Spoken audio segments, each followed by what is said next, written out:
ओम शांति। 26 फरवरी 2026 की मुरली है। मुख्य रूप से बाबा ने कहा, यह हमारा छीछी चोला है, इसे छोड़ वापस घर जाना है। यह स्मृति सदा रहे, बाप और वर्षा याद रहे, दूसरा कुछ भी याद न आए। यह है बेहद का वैराग्य। कर्म करते याद में रहने का ऐसा पुरुषार्थ करना है जो पापों का बोझा सिर से उतर जाए। आत्मा तमो प्रधान से सतो प्रधान बन जाए। आगे कहा, याद का ऐसा अभ्यास करना है जो बुरे विचार वाले सामने आते ही परिवर्तन हो जाए। मेरा तो एक शिव बाबा, दूसरा ना कोई। इस पुरुषार्थ में रहना है। स्वराज्य पाने के लिए शरीर सहित जो कुछ भी है वो बलिहार जाना है। जब इस रुद्र यज्ञ में सब कुछ स्वाहा करेंगे तब राज्य पद मिलेगा। अब सुनते हैं महावाक्यों को विस्तार से। बाबा ने कहा, मीठे बच्चे, सुख देने वाले एक बाप को याद करो। इस थोड़े समय में योग बल जमा करो तो अंत में बहुत काम आएगा। प्रश्न है, बेहद के वैरागी बच्चे, तुम्हें कौन सी स्मृति सदा रहनी चाहिए? उत्तर, यह हमारा छीछी चोला है, इसे छोड़ वापिस घर जाना है। यह स्मृति सदा रहे, बाप और वर्षा याद रहे, दूसरा कुछ भी याद न आए। यह है बेहद का वैराग्य। कर्म करते याद में रहने का ऐसा पुरुषार्थ करना है जो पापों का बोझा सिर से उतर जाए। आत्मा तमो प्रधान से सतो प्रधान बन जाए। ओम शांति। बाप बच्चों को रोज बहुत सहज बातें समझाते हैं। यह है ईश्वरीय पाठशाला। बरोबर गीता में भी कहते हैं, भगवान उवाच, भगवान बाप सबका एक है। सब भगवान नहीं हो सकते, हाँ सब बच्चे हो सकते हैं एक बाप के। यह ज़रूर बुद्धि में आना चाहिए कि बाप स्वर्ग नई दुनिया की स्थापना करने वाला है। उस बाप से हमको स्वर्ग का वर्षा ज़रूर मिला होगा। भारत में ही शिव जयंती गाई जाती है, परंतु शिव जयंती कैसे होती है यह तो बाप ही आकर समझाते हैं। बाप आते हैं कल्प के संगम युग पर बच्चों को फिर से पतित से पावन बनाने अर्थात वर्षा देने। इस समय सबको रावण का श्राप है, इसलिए सब दुखी है। अभी कलयुगी पुरानी दुनिया है। यह हमेशा याद रखो कि हम ब्रह्मा मुख वंशावली ब्राह्मण है। जो भी अपने को ब्रह्मा कुमार कुमारी समझते हैं उनको ज़रूर यह समझना चाहिए कि कल्प कल्प डाढ़े से ब्रह्मा द्वारा वर्षा लेते हैं। इतने ढेर बच्चे और कोई को हो नहीं सकते।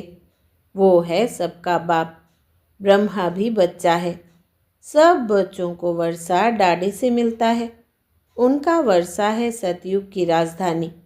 यह बेहद का बाप जब स्वर्ग का रचयिता है तो ज़रूर हमको स्वर्ग की राजाई होनी चाहिए, परंतु यह भूल गए हैं। हमको स्वर्ग की बादशाही थी, परंतु निराकार बाप कैसे देंगे? ज़रूर ब्रह्मा द्वारा देंगे। भारत में इनका राज्य था। अभी कल्प का संगम है। संगम पर ब्रह्मा है, तब तो बीके कहलाते हैं। अंधश्रद्धा की कोई बात हो नहीं सकती। एडप्शन है। हम ब्रह्मा कुमार कुमारियां हैं। ब्रह्मा शिव बाबा का बच्चा है। हमको शिव बाबा से फिर से स्वर्ग की बादशाही मिल रही है।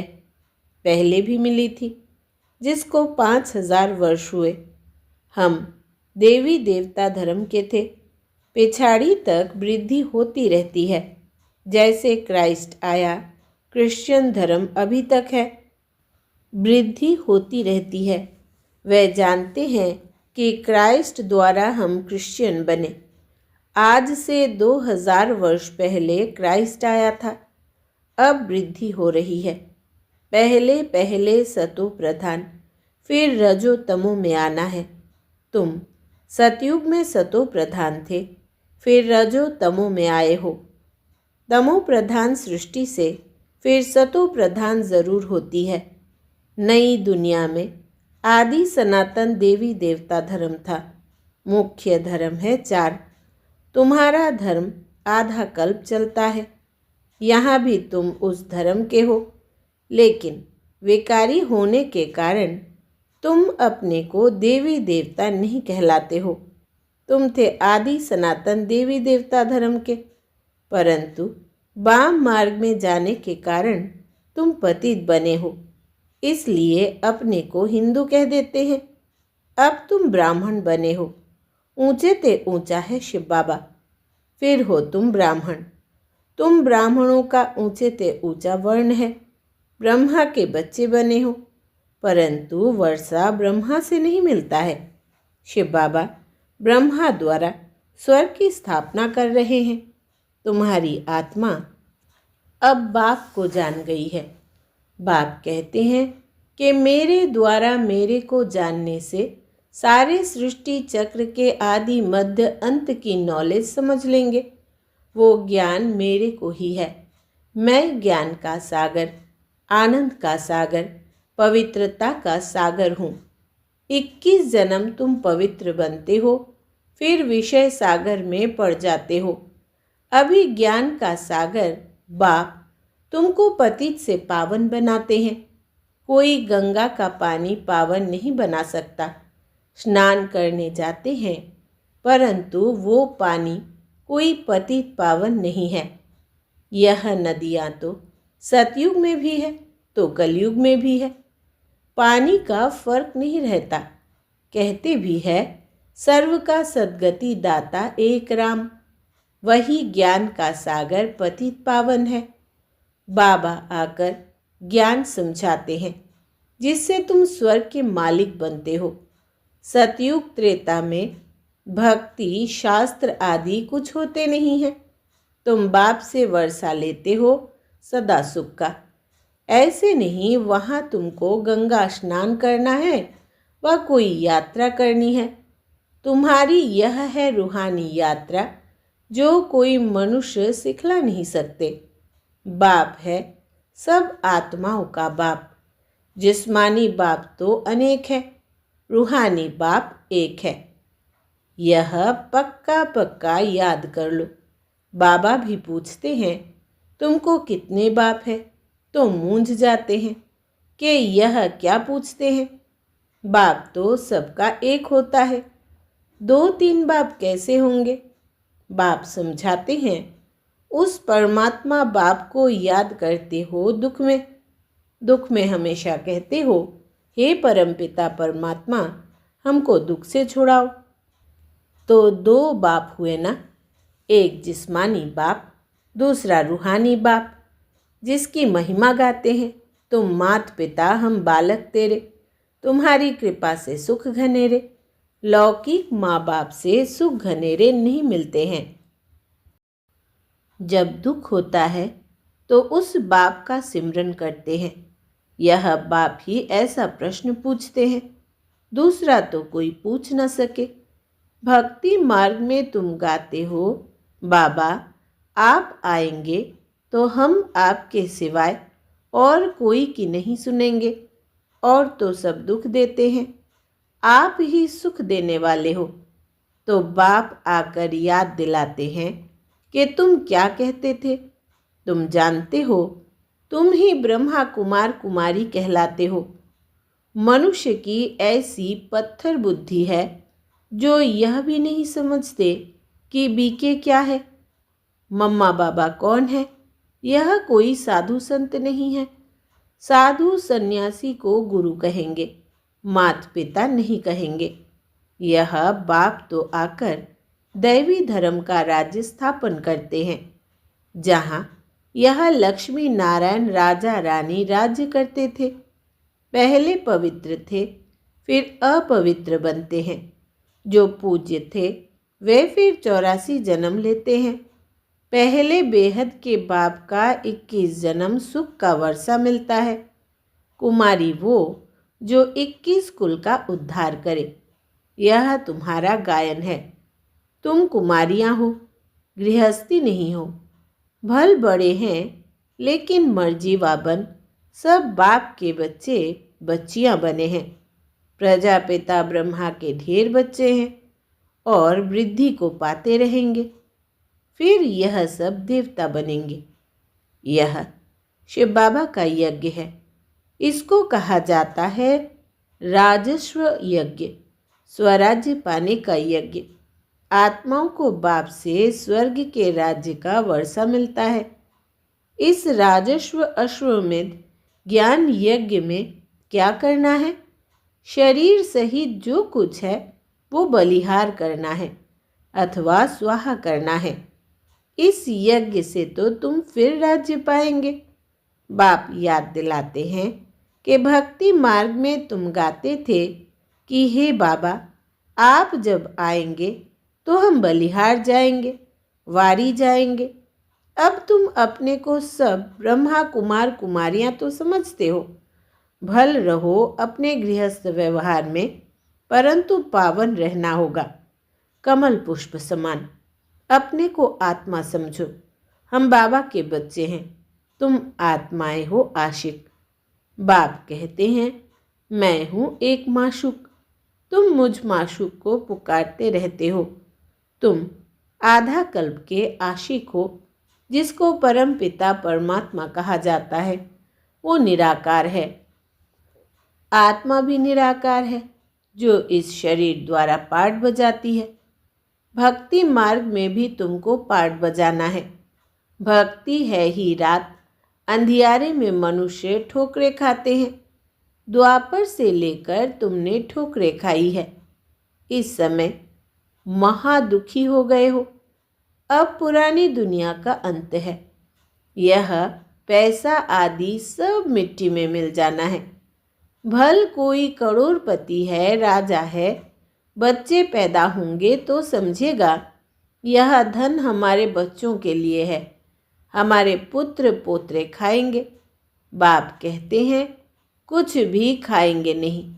यह दुनिया ही खत्म होने वाली है। बाकी थोड़ा समय है। विघ्न बहुत पड़ेंगे। आपस में लड़ेंगे। पिछाड़ी में ऐसे लड़ेंगे जो खून की नदियाँ बहेंगी। तुम्हारी तो कोई से लड़ाई नहीं है। तुम योग बल में रहते हो। तुम याद में रहेंगे तो कोई भी तुम्हारे सामने बुरे विचार से आएंगे तो उनको भयंकर साक्षात्कार हो जाएगा और झट भाग जाएंगे। तुम शिव बाबा को याद करेंगे और वे भाग जाएंगे। जो पक्के बच्चे हैं, पुरुषार्थ में रहते हैं कि मेरा तो एक शिव बाबा दूसरा ना कोई। बाप समझाते हैं कि हथ काटे बच्चों को घर को भी संभालना है, परंतु तुम आत्माएं बाप को याद करो तो पापों का बोझा भी उतर जाएगा। सिर्फ मुझे याद करो तो तुम तमो प्रधान से सतो प्रधान बन जाएंगे, परंतु नंबरवार पुरुषार्थ अनुसार। फिर तुम सब यह शरीर छोड़ेंगे। बाबा सभी आत्माओं को मच्छरों सदृश ले जाएंगे। बाकी सारी दुनिया को सजाएं खानी है। भारत में बाकी थोड़े जाकर रहेंगे। उसके लिए यह महाभारत लड़ाई है। यहाँ तो बहुत वृद्धि होगी। प्रदर्शनी, प्रोजेक्टर आदि द्वारा कितने सुनते हैं। वो प्रजा बनती जाती है। राजा तो एक होता है, बाकी होती है प्रजा। वजीर भी प्रजा की लाइन में आ जाता है। ढेर प्रजा होती है। एक राजा की लाखों के अंदाज में प्रजा होती है तो राजा रानी को मेहनत करनी पड़े ना। बाप कहते सब कुछ करते निरंतर मुझे याद करो। जैसे आशिक माशूक होते हैं, उन्हों का जिस्मानी लव रहता है। तुम बच्चे इस समय आशिक हो। तुम्हारा माशूक आया हुआ है, तुमको पढ़ा रहा है। पढ़ते पढ़ते तुम देवता बन जाएंगे। याद से विकर्म विनाश होंगे और तुम सदैव निरोगी भी बनेंगे। फिर 84 के चक्र को भी याद रखना है। सतयुग में इतने जन्म, त्रेता में इतने जन्म। हम देवी देवता धर्म वालों ने पूरे 84 का चक्र लगाया है। आगे चलकर तुम बहुत वृद्धि को पाएंगे। तुम्हारे सेंटर्स हजारों की अंदाज में हो जाएंगे। गली गली में समझाते रहेंगे कि सिर्फ बाप को और वर्षे को याद करो। अब चलो घर वापिस। यह तो छीछी चोला है। यह है बेहद का वैराग्य। सन्यासी तो सिर्फ हद का घर बार छोड़ देते हैं। वो है हठ योगी। वो राजयोग सिखला नहीं सकते। कहते हैं यह भक्ति भी अनादि है। बाप कहते हैं यह भक्ति तो द्वापर से शुरू होती है। 84 पीढ़ियाँ उतरी, अब तुम तमो प्रधान बने हो। तुम सो देवी देवता थे। क्रिश्चियन कहेंगे हम सो क्रिश्चियन थे। तुम जानते हो हम सतयुग में थे। बाप ने देवी देवता धर्म स्थापन किया। यह जो लक्ष्मी नारायण थे वो अब ब्राह्मण बने हैं। सतयुग में एक राजा रानी थे, एक भाषा थी। यह भी बच्चों ने साक्षात्कार किया है। तुम हो सब आदि सनातन धर्म के। तुम ही 84 जन्म लेते हो। वो जो कहते आत्मा निर्लेप है व ईश्वर सर्वव्यापी है, यह रॉन्ग है। सब में आत्मा है, फिर कैसे कहते हो हमारे में परमात्मा है? फिर तो सब फादर्स हो गए। कितने तमो प्रधान बन गए हैं। आगे जो सुनते थे वो मान लेते थे। अब बाप आकर सत्य सुनाते हैं। तुमको ज्ञान का तीसरा नेत्र देते हैं, जिससे तुम सृष्टि के आदि मध्य अंत को जानते हो। अमर कथा भी यह है। बाकी सूक्ष्म वतन में कथा आदि है नहीं। यह सब भक्ति मार्ग का सैंपलिंग है। तुम अमर कथा सुन रहे हो अमर बनने के लिए। वहाँ तुम खुशी से एक शरीर छोड़ दूसरा जाकर लेंगे। यहाँ तो कोई मरता है तो रोते पीटते हैं। वहाँ बीमारी आदि होती नहीं। सदैव एवर हेल्दी रहते हैं। आयु भी बड़ी होती है। वहाँ पतितपना होता नहीं। अब यह पक्का कर लेना है कि हमने 84 का चक्र पूरा किया है। अब बाबा हमको लेने आया है। पावन बनने की युक्तियाँ भी तुमको बताते हैं। सिर्फ मुझ बाप को और वर्षे को याद करो। सतयुग में 16 कला संपूर्ण, फिर कला कम होती जाती है। अब तुम्हारे में कोई कला नहीं रही है। बाप ही दुख से छुड़ाकर सुख में ले जाते हैं। इसलिए लिबरेटर कहा जाता है।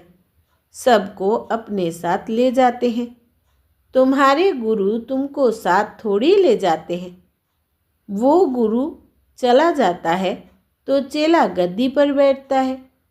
फिर चेलों में बहुत गड़बड़ हो जाती है।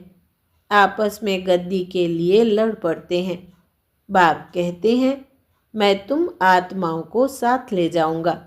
तुम संपूर्ण नहीं बनेंगे तो सजाए खाएंगे और पदभ्रष्ट होगा।